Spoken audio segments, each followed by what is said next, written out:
up. He doesn't pitch a lot of innings. He averages 3 innings a game, and he's a starter. It makes no sense. Listen, both pitching, whatever, bullpens are decimated after yesterday's.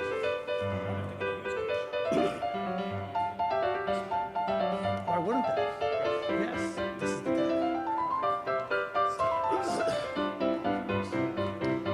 Somebody's doing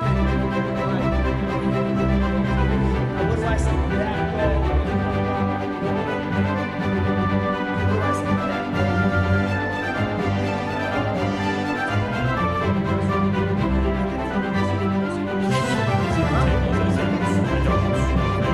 ball. Great admission. I love it. Thank you so much. I'm grateful.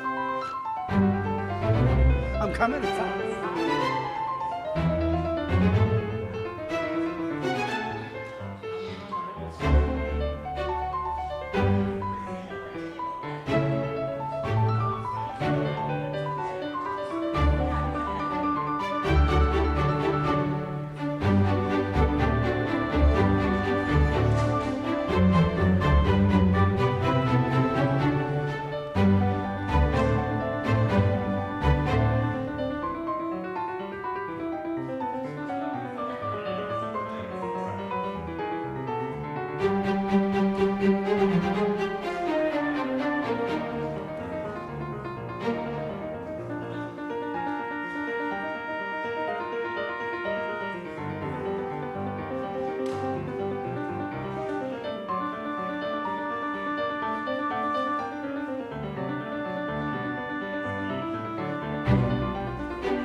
We saw Kelly today. Yeah, she was for me.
Good evening. The Lowell City Council and the Lowell School Committee will hold a joint facilities subcommittee meeting. Today's date is October 28th, 2025. Roll call, please, Mr. Clerk. School Committee Person Doherty. School Committee Person Bahu. Here. School Committee Person Del Rossi. Here. Councilor Belanger. Here. Councilor Dakota. Here. Councilor Scott. Thank you, Mr. Clerk. All present. Thank you. We have 5 agenda items for this evening, so I just want to caution everybody that time is of the essence. We have some important business to get in less than 60 minutes, so please keep that in mind, everybody. If there's no objection, the chair is going to take a few items out of order tonight in respect to Commissioner St. Cyr's time. So I will start off with agenda item 2, timeline on the Bartlett Community Partnership School installation of chairlifts and paving parking lot. Mr. St. Cyr, the floor is yours, sir. Thank you, and thanks for having me here tonight. I think to speak to the chairlift portion first, that work is ongoing right now. They're working on the pits for the new equipment that's going on. That was going on again today.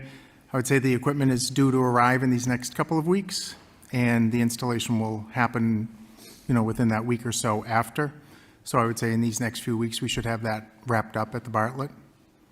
As far as the paving project, it's a larger paving project that we're talking about, but we've been discussing back and forth with the school department, with Ricky and so on, some of the work that we're facing there. So there are kind of 2 distinct areas at the Bartlett. One area just off the end of the cafeteria, and the other end that comes up of Pawtucket that really serves most of the staff parking and where some of the small buses come in and so on. So as a kind of a stopgap measure, because this is a project that runs, frankly, into the millions with the work that's going to have to happen there. A retaining wall is going to have to go on the outside of the current driveway in the back, changing drainage there.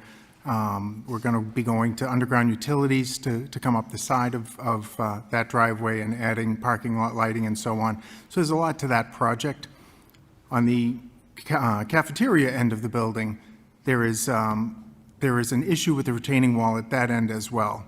In the meanwhile, the paving surface that's there is in really pretty tough shape, and so we're looking to basically cut that back short of the wall and go in and repave that this year. So that should be done over the course of this next month. So that should improve that condition for people having to use it through the course of the winter. Some of the other work that's happening there is there's a whole area of overgrowth on the far side of that retaining wall that will be coming out over the next couple of weeks. So the work to repair that retaining wall can occur, and then we'll be able to finish up the remaining portion of that parking lot in the spring. Thank you, Commissioner. One question the chair has is that on the 3 chairlifts, are there already in operation as we speak now?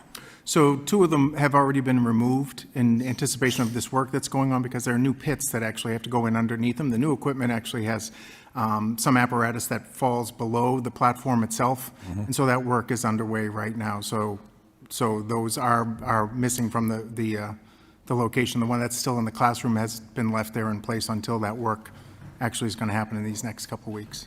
Okay, so does that mean there's 1 in operation now, or 0 So the classroom, out of the 3? it's not in operation. So none in operation. So I know that they've moved the students from that classroom to a different classroom. Yes, a large number of special needs students have been relocated, correct? I think you're down to under 10 students? It's down now under 10, yeah. Several have gone to 2 other schools over the course of this summer. Okay. All right, well, thank you for the update. Do committee members have any questions? Committee Member Bahu. Thank you. Through you, Mr. St. Cyr, to you. Ultimately, the Bartlett School. I mean, it's a school that has a lot of students in wheelchairs. At our school committee meeting in the early part of October, we had about a dozen teachers come and discuss how difficult of a time that they are having to get to the students to class, and how reliant they are on these elevators. I see that you have a timeline of having, one elevator in, hopefully within 4 weeks. I'm hearing, is it on order? If I could speak to that, there is one elevator in the Bartlett School. There's only one elevator. Okay, and it's, So the others, the lifts that we're speaking of actually are adjacent to the two stages, one in the gymnasium, one in the cafeteria. That brings a person up to the stage level. That's their use. okay. It just seems as if that the teachers are really struggling with that, because ultimately, they're not able to get the student where the student needs to be, and it's causing an extreme delay with time on learning, which is essentially what the school is there for. So are we only gonna get one more chairlift, or are we going to get 2 chairlifts? There are 3 chairlifts that will be going in total. So at the 2 stages and one in a music classroom And the timeline on all 3 of them? in the next 4 weeks. All 3 of them will be completed in the next 4 weeks? Right. Great. That's wonderful news to hear. I appreciate that. Thank you. Truly. Thank you, Committee Member Bahu. Committee Member Doherty, any questions? Yes, thank you, and I apologize for being late. I'd like to recognize the counselor who also came in with me. You're on facilities now, right, Kim? Yes, I am. Okay. I just wanted to speak, since we're on item 2, I understand the elevators are a problem at many locations around the city, that we have other schools that rely on elevators. And I know the chairlifts are a separate issue, but they have been an ongoing issue for a couple of years, the chairlifts. And as Committeeman Bahu pointed out, it's separating children from being able to participate in programs. With the elevators, I'm wondering if the city has got any kind of long-range plan, because we can't have, and I know it's happening everywhere, it's not just in Lowell, that there aren't enough elevator repair companies, but to be thinking about what are we going to do going forward for this issue, I think is important. The other thing I want to talk about with the Bartlett item on number 2 is the paving and parking, because we have been told numerous times that the parking lot and the paving was going to happen. And I think people are aware we have a number of students. At one point, it was 19 students that have mobility issues. I think we're down now to 10. But the school is not currently ADA compliant because they don't have handicap parking for anyone. There isn't even one spot. That's the front. The back, I know of at least one teacher who fell because the back it's a very hilly area. And the pavement is so badly damaged that this teacher, 25 weeks pregnant, fell and had to leave school to go to the doctor to make sure that the baby hadn't been impacted. That's just one example I know of. I think we've been pushing this item off for multiple years, and I just want to make sure that everybody is aware it needs to be addressed, and it shouldn't be something that we'll get to it when we get to it, because it has been multiple years. So I just wanted to make those points about the number 2 item on the agenda regarding the Bartlett School. Thank you, Committee Member. Any more questions or comments from committee members before I open up to the public? Okay, no, okay. Anybody? Yes, I have one question. Are we going over this whole list of items right here? Because I think that we really should be discussing the St. Jean D'Arc School. I think That's next on the agenda. Okay, great, I'll wait. We'll get to that, Mr. Bahu, I promise you. Okay, any from the public like to speak? Open it up. Anybody on the Bartlett School? Okay, that's it. So before we move on to the next agenda item, is there any more questions or comments on the Bartlett School upgrades? Okay, moving on. Agenda item number 3. We're going to go back to update on timeline of required renovations of St.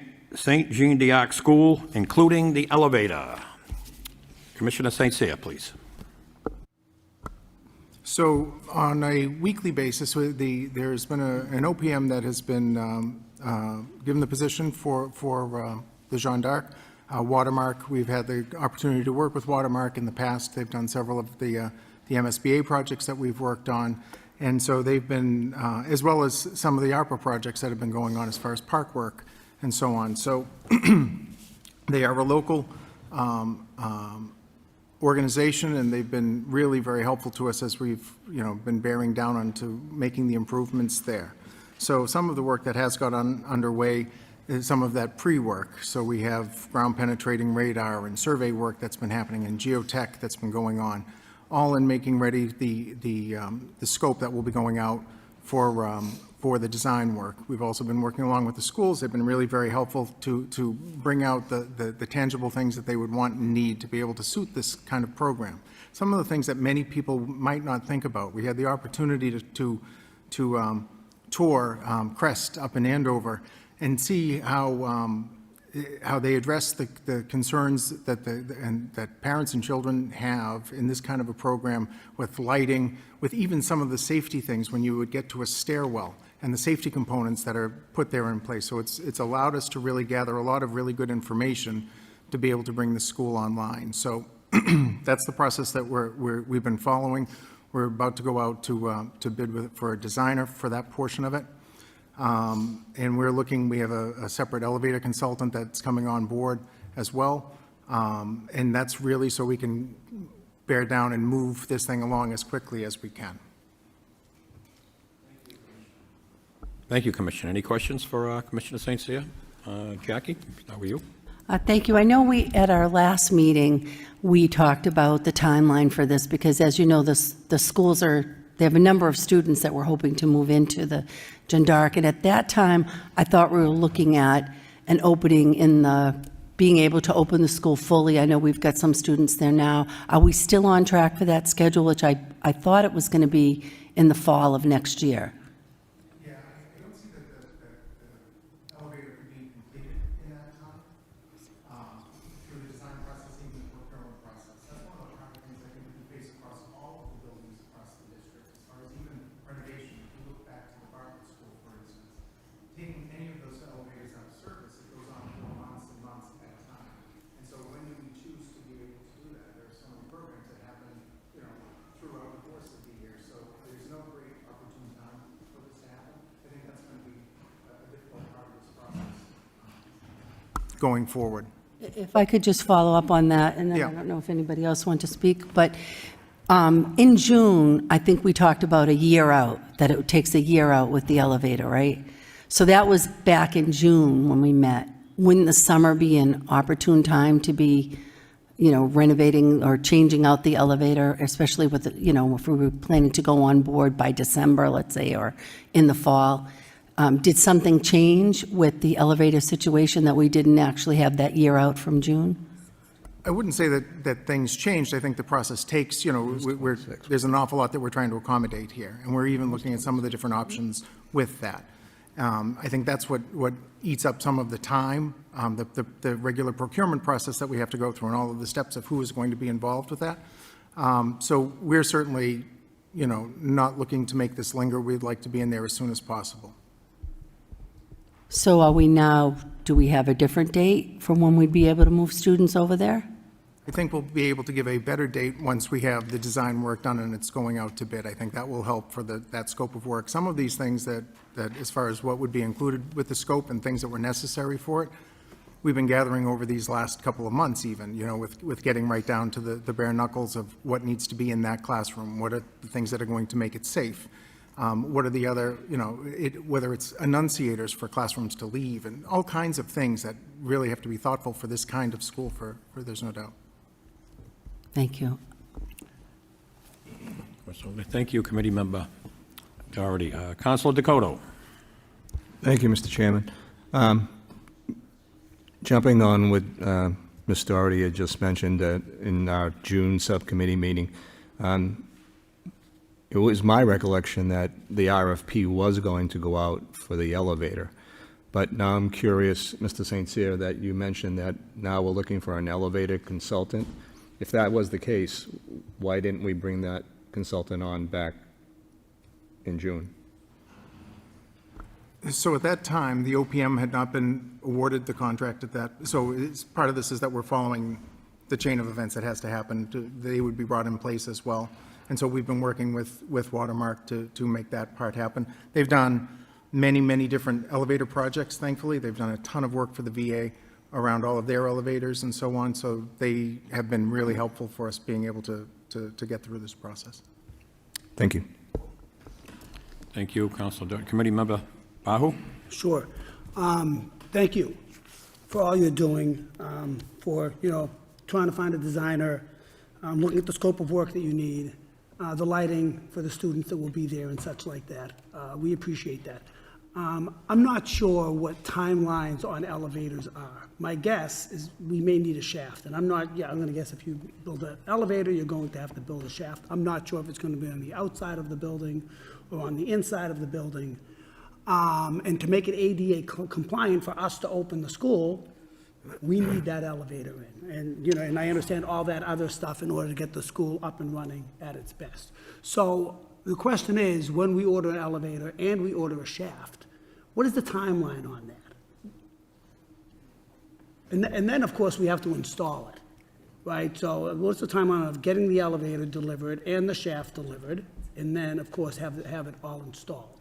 So the shaft in this case, the plan is that it would go, it seems that the perfect place for it is at the end of the building. There's a stairwell there and there's a landing there. That would be the perfect place for us to be able to spot the elevator. That's what's caused some of this pre-work, some of the geotech that's already gone on and the ground penetrating radar, to make sure we're not going to have issues that way with what we'll have to do as far as being able to install a new pit and an entirely new shaft as kind of a small addition to the building. At that point in the game, the elevator car and the mechanics of it would all be going into that shaft. I really think, we learned a lesson with the library and what we had for timelines, and it can be all for one part that can be holding you up for a considerable amount of time. In going through that renovation, I think we've learned some lessons to be cautious with what we're putting out for timelines, because we won't be able to move forward without that one key piece, possibly. And so that's where we're at with that. October, and I understand that. But of course, we bought the building in April of 2024, and here we are in October of 2025, with a hopeful date of opening the school for the September of 27-28 school year. And if we didn't order the elevator or the shaft, and we don't know what the delivery time looks like and how we can build it, is the 27-28 school year even something that's possible, or are we ultimately shooting darts at a dartboard and hoping for the very best possibility? This is really vital to the school district. There's no doubt, and I think we're looking at roughly a year's time as far as that elevator portion is concerned. So I do think that we should make it well within that time frame between 27 and 28. Certainly, we would like to think we could move forward with delivering something sooner if possible, and that's what we're waiting for the answer for. So I guess the true question is when are we ordering the elevator? I would say in the course, as soon as we have this design back, I would say in the course of probably the next 8 weeks would be at that point. Thank you. Committee Member Bahu. Anybody else have any questions or comments for the Commissioner? Yes, bring it to the Eric Gitchia. Thank you, Chairman Belanger. And my name is Eric Gitcher. I live at 34 Livingston Ave. I'm here in no other capacity than a resident. My question would be, when the RFP gets out and how long it takes to get out, we could outline in the RFP we want it done by a certain date, and that would be on them to get it. So I think in the RFP you would outline we want it done by the end of July, and if not, there would be a $1,000 a day fine put on the company, and you'll see that they normally come through. At Greater Lowell Tech, we just had an elevator put in, and it didn't take that long. The difference between the two, the library and that one, was that's a fit over there of an existing. So that's an old part you're trying to search for and not new. So when you're going new, it's a lot easier to design through because they have the parts for it. So I would hope that when we do the RFP, we can put an end date and the companies would bid accordingly to that so that you can get those students in that building as soon as possible. Thank you. Great points. Thank you, Mr. Getchia. Anybody else? Yes, Committee Member Del Rossi. Thank you. I guess this would maybe go to Mr. St. Cyr, Mr. Underwood, or even Superintendent Skinner in terms of the regulations to open up a substantially separate day program, and if that building has met all those specifications, because those specifications are pretty strict. And where are we in alignment of opening the school? And if we could just clarify, was it the 26-27 school year you were going to look to open it, or 27-28 school year? If you guys could clarify that, or if we were just going to wait for the elevator for the 27-28 school year, because I just want a little more clarification on that. I can answer that. As far as the state regulations for opening such a school, I think we're well ahead on that.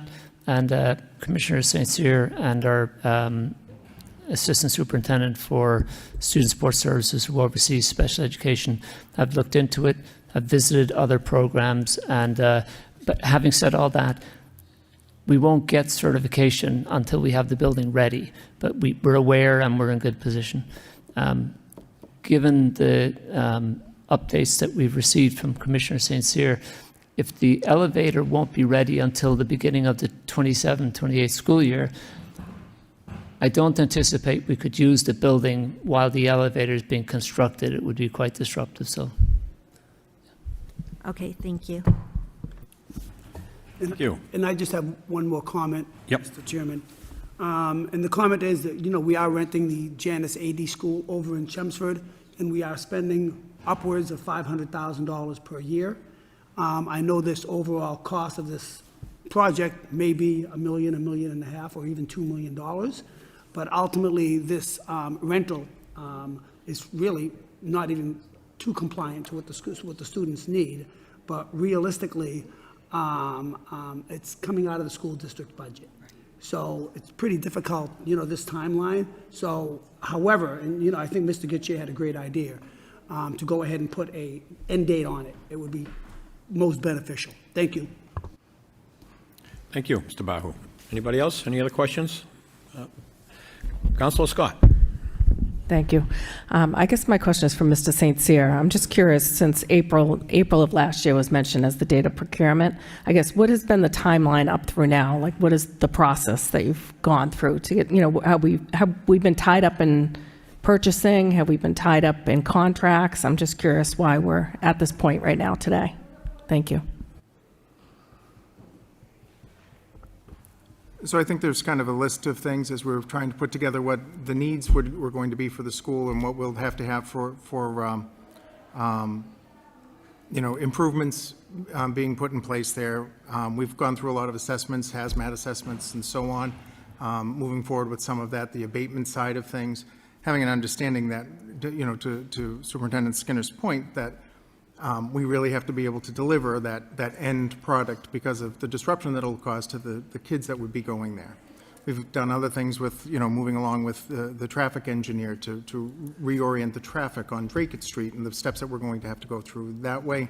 There are also other things like addressing parking concerns, the sheer number of faculty that are necessary to be able to serve these kids, and how much room do we really have to put the faculty in the first place. So there's been an awful lot in the background of trying to get this planned and right and decided on to be able to move forward with the end project.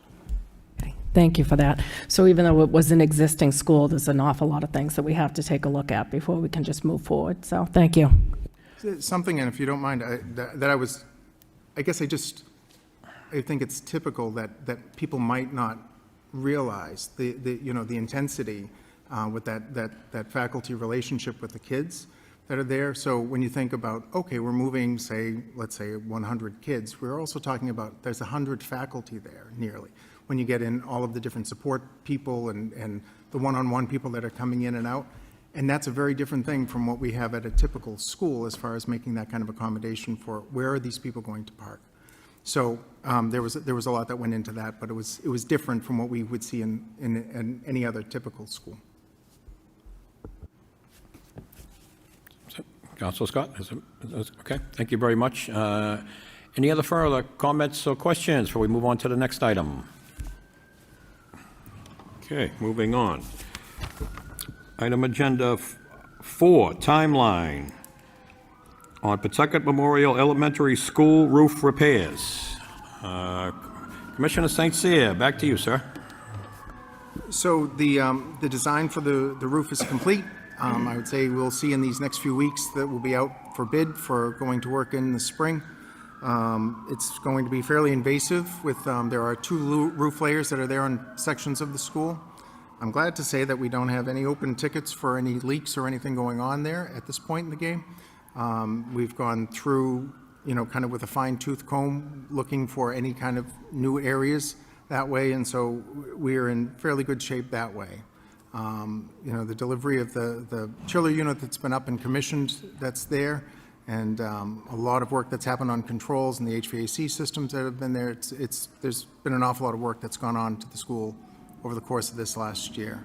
So we're glad of where that part is, and we're looking to get underway, into the spring, and maybe, some of that work might be starting the pre-work, during April break and things like that. So we'd be able to take on the harsh course of it as we get out of school in the spring. Okay, thank you. Anybody have any questions on the Pawtucket Memorial roof repairs? Questions or concerns? Sorry, can I just, real quick? I'm sorry, I couldn't really hear you. Councilor Did you Scott. say it's starting in the spring? Is that what you said for the timeline? Okay. So we won't be going to, I know over the summer, the staff coming back seems to be when we run into humidity issues and everything. So we're looking good for the spring for this. Yeah, okay, thank you. Thank you, Councilor. Any other? Committee Member Bahu? And I only have one question. Do we feel as if the roof repair will assist with the mold issue that we've been having there ongoing for multiple years? I know that it's pretty difficult to find what creates the mold, but is the roof something that we have looked into that may be helpful to remediate the mold on its own? I think there are things that will, hasten or contribute to the issue, but I think overwhelmingly, the thing that was the most glaring issue at the Pawtucketville was the mechanical systems. So those have entirely, there are new boilers there, new pumps, AHU units, you name it, we've gone through it. Controls have gone through the building, the chiller has been added. There was, the chiller was out of order for some time. So all of those things have been updated. And so with that, we have very, very consistent heat and AC through the building and even temperature. So that's the thing that's going to go the longest way. We've also really gone through and scoured through, like, all of the ducts have all been entirely cleaned and treated. So I think we're in much better shape that way. We did bring in a forensic engineer for this that went through it, and that's what he felt was the overwhelming cause, was the failure of mechanical there. Certainly you can contribute the fact that you've had, some issues with the roof and things like that, and we've looked to remedy those things and added ventilation in places, per suggestion. So I think, once we get that roof on, that kind of seals the package up. Sounds like you've done a very effective job over there. Let's just hope the mold dissipates at a very great level. So thank you for all the work that you've done over there. I know it's been a difficult time for the teachers, the staff, everyone that's over there, including people in the city. So thanks. Thank you. Any other questions or comments on Pawtucket Memorial School? Okay, moving on. We'll go to item agenda 1, which is discussions of priorities for repair funding for the current school year. And I will revert to Chairperson Jackie Doherty. Thank you, Councilor Belanger. So I'd love to just give you a little context on this item. We had several school committee meetings in the last few months. We've had a number of community members of the Bartlett School come out and speak to us about concerns about how long they've been waiting for the chair lifts and the elevators. And as I mentioned earlier in this meeting, we do have a high population of students with mobility issues. And at the last meeting a few weeks ago, One of the staff members talked about the paving issue, that they had been promised multiple times that they were going to get their parking lot, the front and the back of the building repaved, and that it was not only not ADA compliant, because we don't even have one handicap space, even though we have a number of students in wheelchairs, but that it was a danger for the staff trying to move students when the elevator's not working, go around to get them to the cafeteria, wherever they needed to go. So I put this motion on asking for clarification of what is the process between the schools and the city for determining what are the major projects and our priorities in getting them done, because we all recognize the city doesn't just grow money on trees. We have a lot of facility needs, we always have, and I'd like to take this point to say we've made great progress in the last, 5 or 10 years even, maybe, then, since 32 years I've been paying attention, 18 years on the school committee, we definitely are working more collaboratively, and I want to continue that. That's my intention with this. So I thought part of what I'd like to do for item number 1 is what has been the past practice, and I want to call out Mr. Underwood for providing us his letter of project considerations. This, by the way, is not our school committee priority list. We are going to vote on what we think are the priority considerations as a committee with suggestions from the administration. And then moving forward, that would be a very transparent, public way for us to say to the city, here are the projects we think are most important. Again, looking at student safety. I think fairness is another issue. That it should be, all our schools should be in the best possible condition that we can have them be in. So part of this discussion for me right now would be, I just want to add one thing, and I want to be clear with that, Mr. Underwood. Is this just certain level investments? Because I had somebody reach out to me from the Bartlett, say they have an outside railing that has been unstable. I think it's by the cafeteria, that entrance. There's only one railing on these outside stairs, and it's unstable, and it's been that way for years. But maybe it doesn't make this list because it's not as expensive as some of the other. Would that be correct? That's why it's not on this list. Well, thank you. No, it's not on that list. It was probably put into a regular work order. Okay. And processed like that and not brought to our attention as an emergency, and that's probably how we get there. But the list you have in front of you here is absolutely not the major priorities. It's a list of things that we were looking for input from the school committee on what they thought were the most, what they would pick out of these for their priorities. Of course, we look at safety first. Safety trumps fairness and equity, absolutely.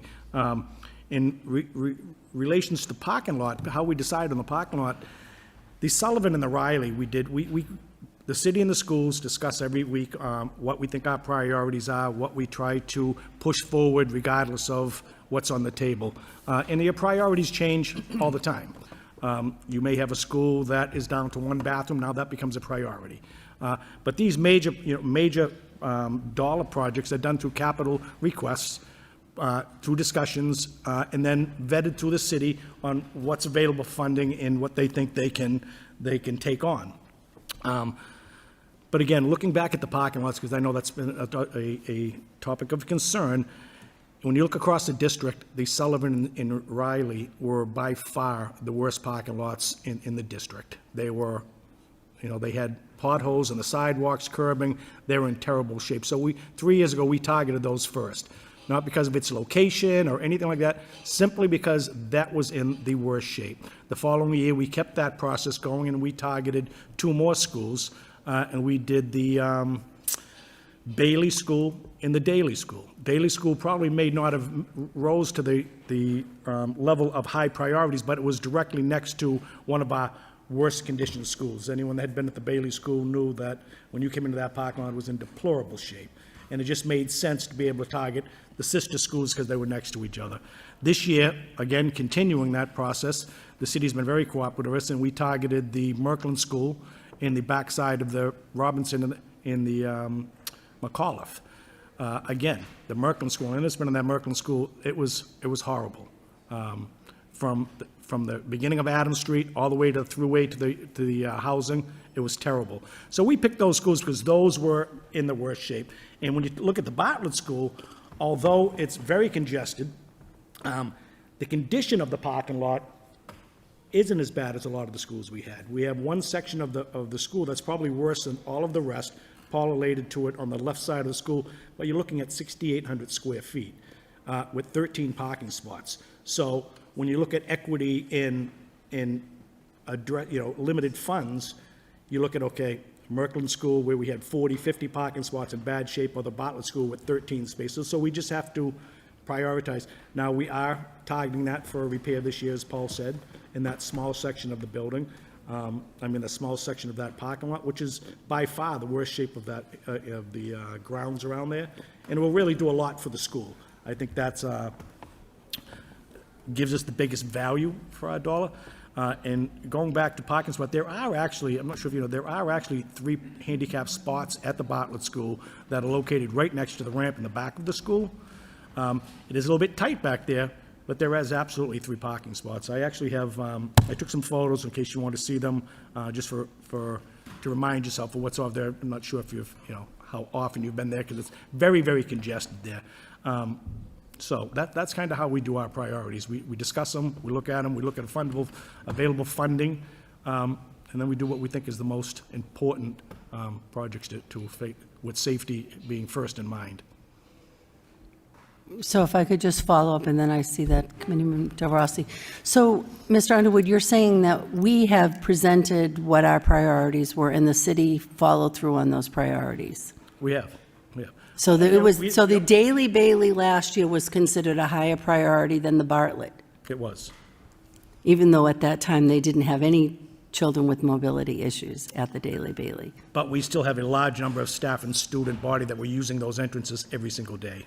And honestly, the Bailey School was in horrible shape.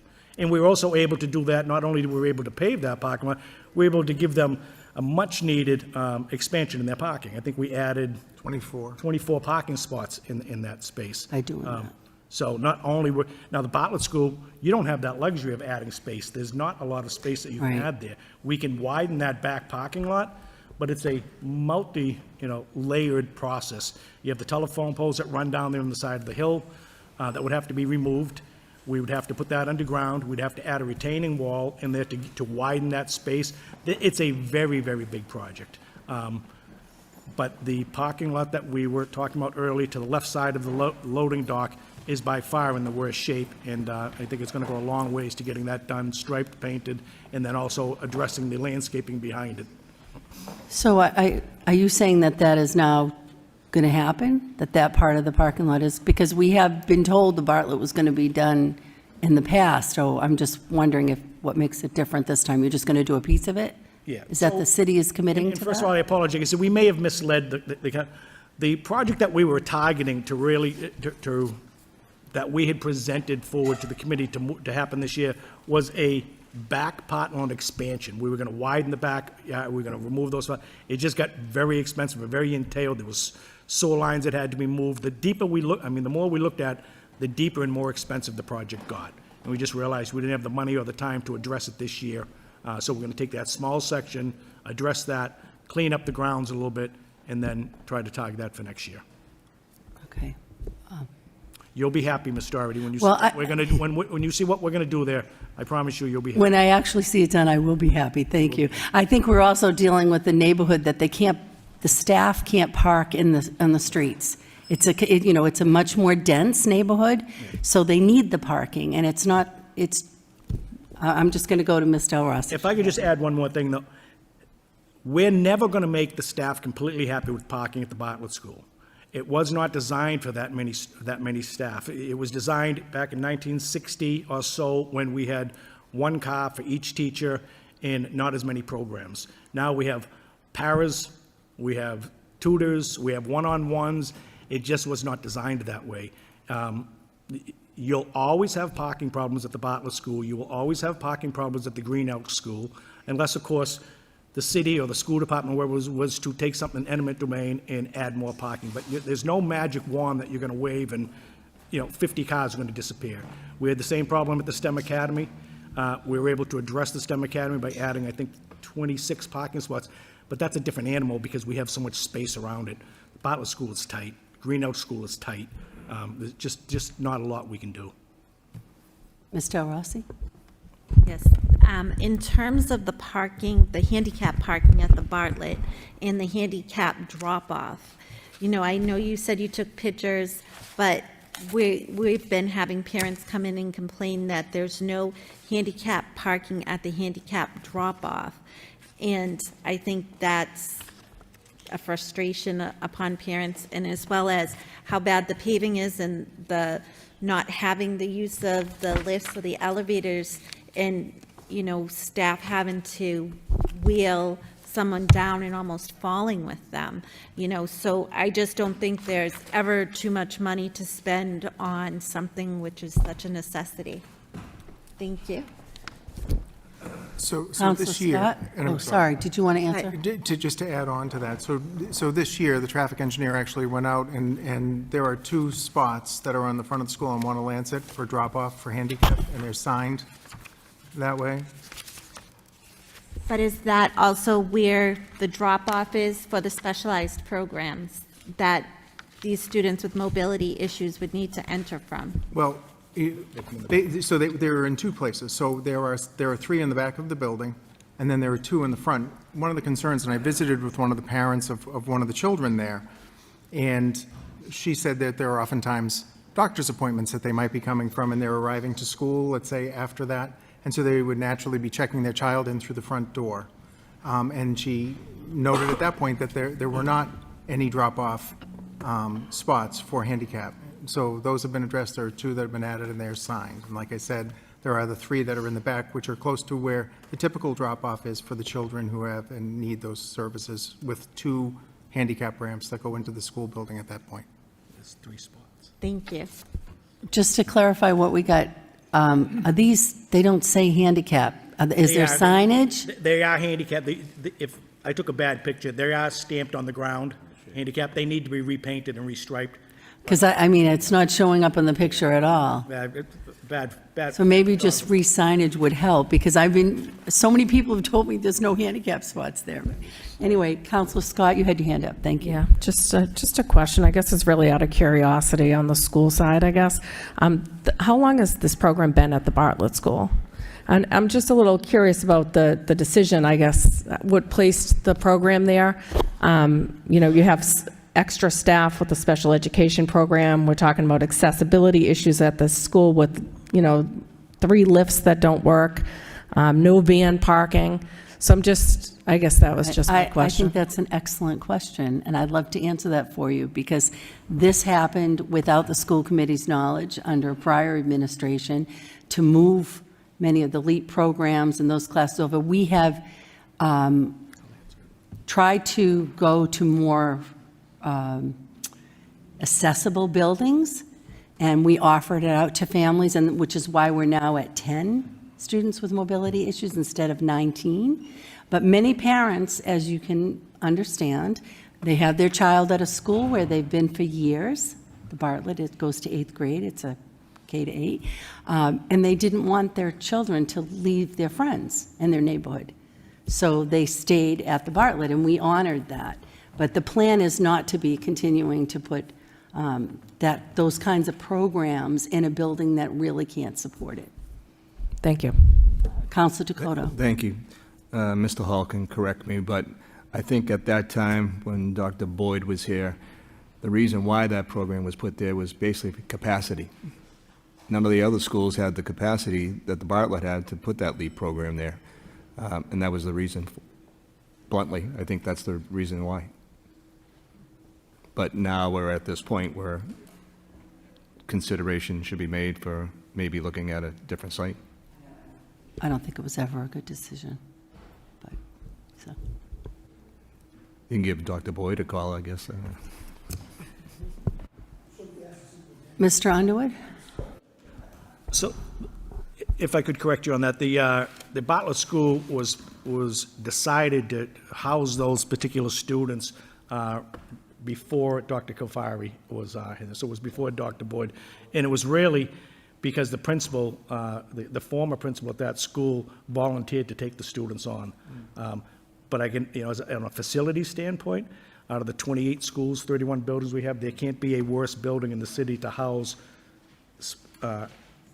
medically fragile kids. It's multi-layered, leveled. It's a real maze over there. And I know the superintendent, myself, Paul, Jim, Dr. Hall, we've been, banging our heads together trying to think up a better location for those That's the populations. problem. That's the problem. There really is no capacity in Right. any of our other buildings at this point, I would imagine. And we thought the answer was possibly the acquiring the Jeanne d'Arc.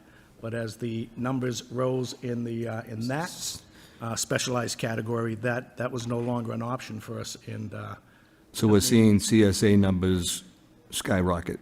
oh, yeah. Superintendent Skinner, is that correct? That's correct. We have 68 classrooms for students with autism, 68. That's including the 80 school, but including all the elementary and middle schools and high school. And according to DESE, you can put, I believe, 12 students, but 3 paras would have to be in that same setting, right? More or less, yes. Some of that is by DESE regulations and some of it's local. But that's correct, yes. You're limited to the number of students can go in each classroom, and you have to have them have adequate support. So since this school is not going to open for 27, 28, what are the plans for next year? I'd like to tell you we'll find it some additional building, additional space. It might, you understand that when we don't have sufficient space in regular schools, some students with severe needs go to the AD school for more specialized treatment. When that space is fully used, at the moment we've no other space, some students go out of district. Out of district costs are typically 60,000 or more per student. So it might behoove us to work with the city to find additional space, and we, the general the vision would be to have sufficient space that we would bring in students, tuition in students from other districts, and it would pay off. That was the reason why we got Jeanne d'Arc, was to take in other students, right? But already today, we need all of the space at Jeanne d'Arc and more. That's a year and a half before it'll open. Thank you. Just as, Mr. Rossi. Oh, thank you. I was just thinking, not every CSA classroom are medically fragile classrooms, right? So maybe if we're to look at that a little more in terms of transportation and drop-off and accessibility and so forth, maybe that could be helpful. Excellent But, point. yeah. Excellent point. Thank you. Yeah, thank you. I think we're all set with that agenda item. Okay. Unless there are other comments, we can move on to the final. We are running out of time. Thank you, Chair Doherty. Nice job. Last item agenda of the evening is item number 5, update on discussions and details related to the city's proposed merger of the Facilities Department. I think we'll start with Superintendent Skinner. You have the floor, sir. Thank you, Councillor Belanger. And I can tell people that the city manager and I have had some really good discussions about this topic. We have some ideas that we are back and forth on, and we're at a point where we're convening a meeting that involved the city manager, myself, and some of our staff to flesh out some of the details. We anticipate that'll happen at some point in November. Oh, November, okay.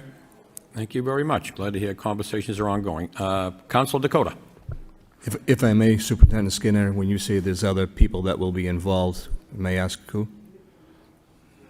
From my perspective, this gentleman on my right, Dr. Hall for sure, perhaps Dr. Pinto, our finance. I can't say from the manager's perspective, perhaps Mr. St. Cyr, perhaps the assistant city manager. I'm not sure from his perspective.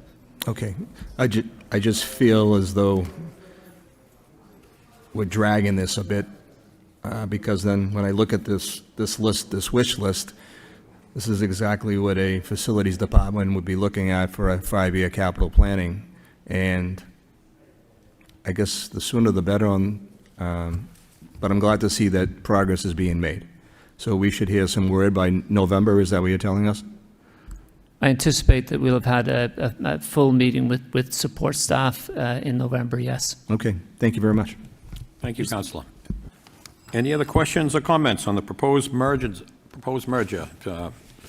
Mr. Underwood? Yes, I'd like to comment, especially see him in the facilities world. The facilities department, in my opinion, has to be separated with the school department, in the city and the school. There has to be some separation because we don't always agree. And if the person who's running the facilities is being controlled by the city and by the school department, there's no disagreement. There has to be we argue all the time here. Paul and I are good friends, but we argue and we go back and forth all the time. There has to be some type of middle here. And as far as this being contributed to a master facilities plan, it's not. This was a wish list to present to the school department so that they would have some input into some of the things that we're targeting.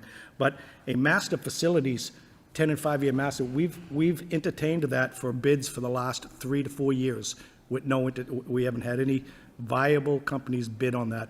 That's a 3,800-page facilities assessment report that's in-depth. Has nothing to do with joining the two facilities groups, but I honestly believe there has to be some separation between the two to keep everybody honest, so that when the elevators aren't getting fixed on time, we can argue. You can't argue with your boss. There has to be some separation here. Do I think it makes sense for us to work together in maybe different ways and to collaborate in different, absolutely. But to hand over all of the responsibility of maintaining our buildings to one entity without any direct input for the school department doesn't make sense, in my opinion. There has to be two different structures here, in my opinion. As far as the plant manager for the high school, makes absolutely no sense. We just hired a HVAC specialist there 2 years ago who's supposed to maintain the building. He's hardly ever there because he's out doing other things. So now we're going to hire a facilities, or let's say a plant manager for the high school. We only have one plumber in the district right now. We're backed up on plumbing or work orders. I said 3 months ago, before that was brought up, before we lost a thing, the high school needs a plumber, and it needs an HVAC technician there all day long. What we don't need is a $150,000 plant manager sitting there supervising nobody. We have a senior custodian, we have a custodial crew, we have a disciplinary thing, and we have a school department facilities director. We are more than capable of overseeing a plumber and an HVAC specialist at the high school. We don't need another $150,000, that's my opinion. We don't need another $150,000 top-end position. Give me a plumber, give me an HVAC specialist at the school, then we can talk about how we merge our facilities together. You're not going to bring your car to a mechanic when you don't have wheels on it and tell me what's wrong with my car. Well, let's get the wheels first, then we'll tell you what's wrong with the engine. That's the analogy I'm using here. Let's get the people we need in place to do the job, then we'll decide who's going to oversee them. Let's not hire the person first. What's he going to do at the high school? Supervise who? The senior custodian? The HVAC specialist that's not there? The plumber that's not there? What are they going to do? It makes no sense to me. Thank you. I appreciate you giving me the second to speak. Well, thank you for your opinion, Mr. Underwood. Mr. Corey Robinson. Thank you. Thank you. This discussion of centralized facilities, I mean, we appreciate, the maintenance and daily upkeep. And with the analogy of a car and the tires, well, if you're leasing the vehicle, you shouldn't be deciding the maintenance plan with the vehicle because you don't own it. Ultimately, the city of Lowell is responsible. We own these buildings. So I think ultimately the city of Lowell, when something breaks, the city of Lowell is on the hook for the repairs, the costs, whether it's heating, ventilation, air conditioning, whatever it is. As we see this punch list that was presented to us, if we had a centralized facilities, it'd be capital planned. As far as how, deciding the hows and means and ways that the city decides to do it, it should be just that, the city, because the city is the owner of these buildings. It's the reason the city should be hiring the tradespeople is because the city has agreements in place, contractual agreements with unions who are skilled tradespeople. Now, if supervisory problems are in the way of work happening, that's a whole different conversation. But we're talking about the basic structure of establishing the centralized facilities, and we're talking about properties that are owned by the city of Lowell, that the city is 100% responsible for the upkeep and maintenance and costly repairs that go along with the lack of. And so I don't even understand. It seems like every time the centralized facility conversation comes in, there's 6 or 7 wish list items presented, and then, oh, by the way, we'll have this conversation. I mean, realistically, every day that goes by that we don't have a centralized facilities, the cost is tripling for the city side. We are on the hook for all expenditures when it comes to replacing broken equipment in the schools, to provide the best possible learning environment for the education and curriculum to occur. It's our responsibility. And so we shouldn't even be having conversations of separating it out. If that's the case, then are we going to separate the costs that's tied to it as well? Because we don't see a third party stepping up saying we'll pay for that boiler unless we can get a grant from the state.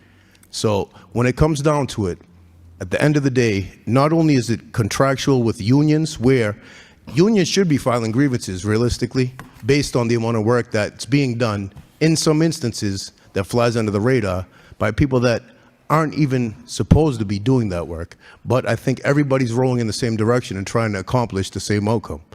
At the end of the day, though, I think we really need to look at, if we're not going to get cooperation on centralized facilities established with both parties, because we brought it up quite some time, and the costs just keep inflating as we drag our feet, I mean, maybe the city's really going to have to look at doing what we can to file home rule petition or whatever it may be, to establish, to make sure that our properties that we're responsible for are protected and taken care of the way that we need to do it.